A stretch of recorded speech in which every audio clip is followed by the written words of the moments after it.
est ouverte sur l'océan, l'autre offre un territoire rural accueillant à proximité de la métropole nantaise.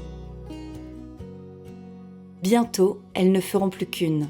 Les deux communautés de communes, de Pornic et de Cœur de Ray, travaillent aujourd'hui sur un projet de fusion de leurs collectivités, afin de former, au 1er janvier 2017, une communauté d'agglomération. Pour en savoir plus, nous sommes allés à la rencontre de leurs élus, à l'occasion du séminaire de travail qui s'est tenu à Pornic le 28 avril 2016. Notre motivation est de construire une agglomération forte. Le projet d'agglomération doit prévaloir sur les intérêts municipaux.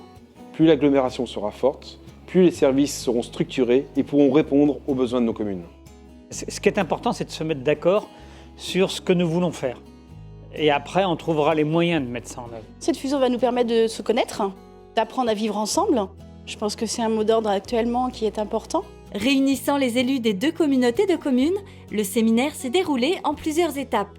Donc ce matin, un diagnostic, c'est-à-dire qu'on a fait le bilan de toute notre première phase de réunion qui avait pour objectif de présenter l'état des lieux du territoire, intercommunalité par intercommunalité. Et cet après-midi, les gens vont se retrouver en 6 groupes de travail. C'est comme un peu tous les systèmes de brainstorming avec des petits papiers. Ça s'est bien passé. Les membres des groupes de travail, enfin au moins dans lequel j'étais, étaient plutôt coopératifs. Bordée par l'océan Atlantique sur 43 km de côte, la communauté de communes de Pornic est un territoire attractif sur le plan touristique et économique. Elle regroupe 8 communes au caractère maritime et ruraux. La communauté de communes Cœur Pays de Ray, idéalement située entre Nantes et le littoral, bénéficie de ce double dynamisme. Elle regroupe quant à elle 7 communes accessibles pour les jeunes ménages. Ces deux communautés connaissent une forte croissance démographique. Il faut savoir quand même qu'en France, on va passer de 2200 communautés de communes à 1400, avec le schéma qui va s'appliquer au 1er janvier 2017. Et donc on est dans cette problématique, on va donner de plus en plus de compétences aux communautés de communes ou communautés d'agglomération, suivant le statut que l'on va prendre.